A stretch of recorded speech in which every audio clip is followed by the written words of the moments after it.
Hi everyone, my name's Cathy. Welcome to Skint Living UK. Apologies, I'm in my scruff. I've just been working on my bathroom and I need to go back and do it. But I really wanted to do this video today.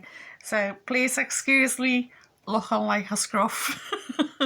Okay, so today I wanted to talk about things that have become just so expensive. There's just no way you can afford to buy it now. I think a lot of people are thinking the same thing about a lot of these things that are on this list. And I just think some things are just so ridiculously priced. You probably need a bank loan or a mini mortgage to pay for them. So let's crack into it. Number one, concert tickets. Oh my god. I mean, what are they doing? Are they putting numbers in a hat and pulling them out? It's just like, are they insane? Absolutely mad prices to go to a concert. And then there's all this travel and maybe you might have to stay overnight if it's far away and all the rest of it. And you're like, oh my god, I could buy like a proper holiday with that sort of money. Like go away for a week somewhere or two, even if you're going to someone who's very famous, like, I don't know, Taylor Swift or someone like that, Rihanna, Beyonce. It's just out of people's reach now, really, isn't it?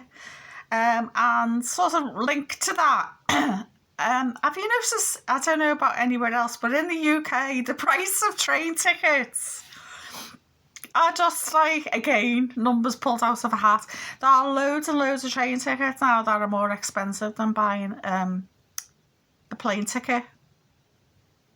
So it's just like, why would you go by train when you could literally fly? It's not great for the environment, it's bad. But, and I would prefer to go on a train, but you got to bear in mind, in the UK, our trains are rubbish. Unless, of course, you live in London. Because all the investment's in London, isn't it? But the rest of the country's left to rot. So if you're travelling, say, like my son's up in Scotland, so if I was to get a train to Scotland, a cheapy ticket's about £120. You can get a flight somewhere for that. So yeah, it's they want people to get out the cars and not use the planes as much, but they're not prepared to invest in the infrastructure, the roads, the railways, the actual trains themselves, unless it's in the capital. Everywhere else is just forgotten about. They play lip service to it when it's election time and then it isn't getting done. I'm in the northwest of England, and if there is any money that goes up here, it always goes to Manchester. Liverpool doesn't get a look in. We didn't even get the trams. We were promised the trams first, and then Manchester got them ages after, and we still didn't get them. On a similar vein to concert tickets, sporting events. You know, like football. People used to go to football every Saturday. It would be a regular event. Dads would take, or granddads would take the children or the grandchildren. It's just like, no, it's just like, people used to buy a season ticket. Again, it's just like, ka-ching, isn't it? They're not milking people too much. And especially in the cost of living crisis, you think they'd have some sort of discount or something. They might have, I don't know, but I wouldn't hold my breath. Number 4, pre-order versions of things.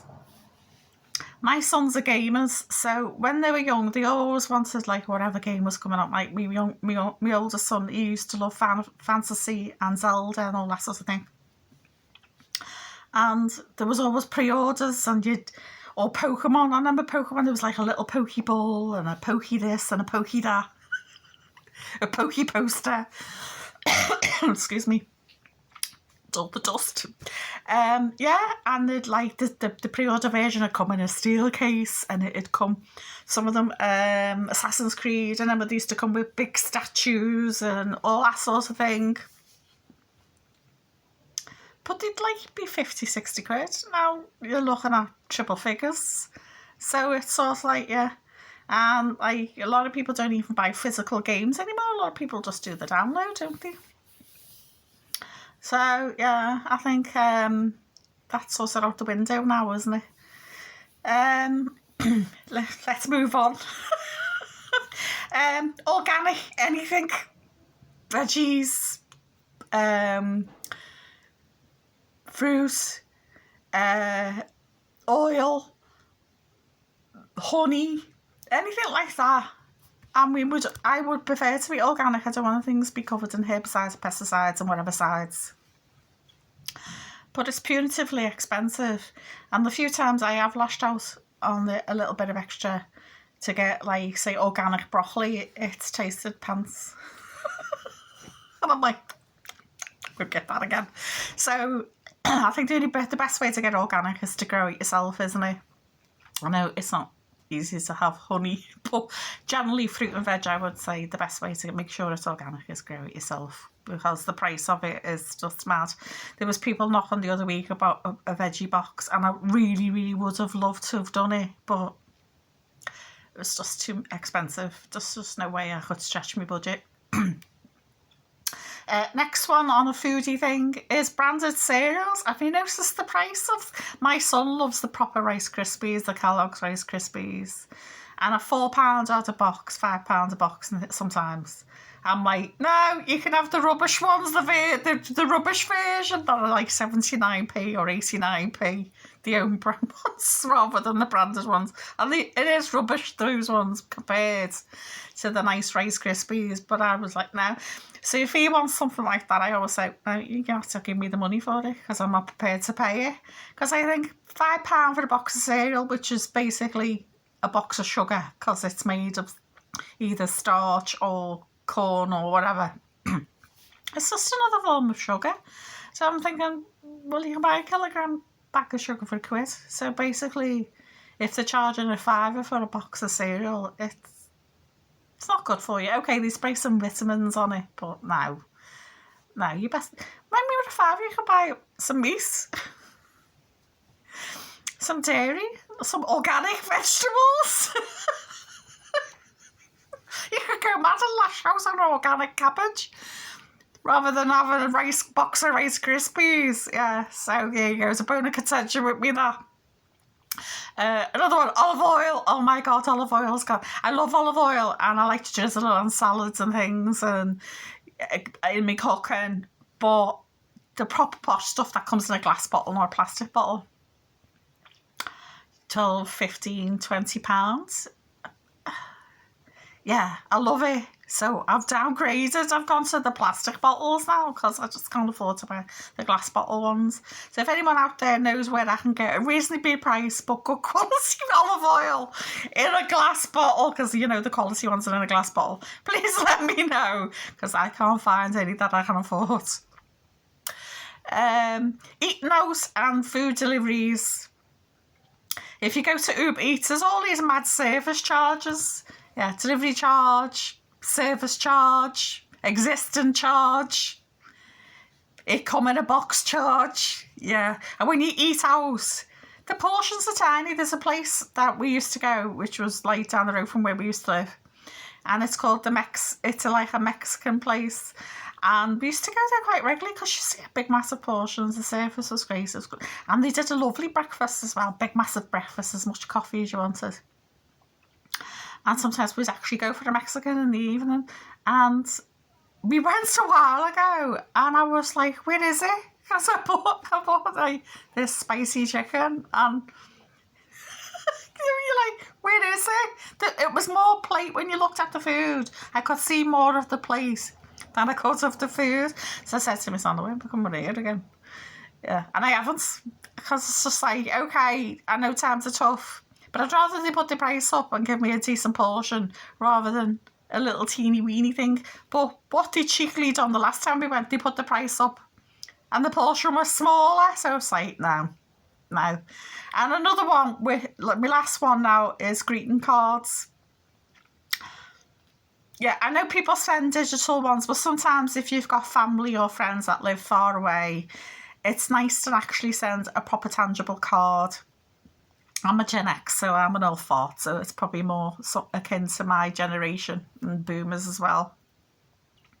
So I went into the card shop because I know someone who's had a baby, and I thought, right, I'll send a lovely card. And £8. I was like, Has it got gold foil on it? Was it handmade by monks in a monastery up a mountain somewhere? And they had big costs. No. Hey, Chris. That's a stop now. You're taking the pee now. So I did buy it because it was a gorgeous card. But I thought, it was begrudged. It was the woman was actually pulling the hands out, my money out my hand, because I was like, don't want to give you it. I know you can buy cheapy cards. You can get them like in the likes of pound type shops and places like that. But because it was a baby, having a baby, and I wanted a lovely, big, classy, proper, beautiful card. And it was £8 something. So yeah. So there you go. If you can think of anything that's far too expensive that you're not going to buy anymore because it's just out your budget, let me know in the comments below, because I just think, yeah, they're all sort of jumping on the bandwagon and thinking, oh yeah, those idiots will pay it. Yeah, so maybe they don't know there's a cost of living crisis on. Maybe someone should tell them. So if you could be so kind, could you please like, share and subscribe? And I hope to see you soon. And I'm sorry I was in my scruffy clothes, but I'm still working on this bathroom.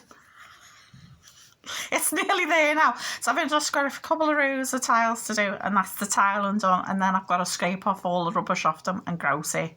So I'm sort of on the last sort of leg of it now. So sick of it. The irony is I've got to tile my doorstep next. Yeah, so in my next house, I think I'll be putting off the tiling for a long, long time. Bye for now.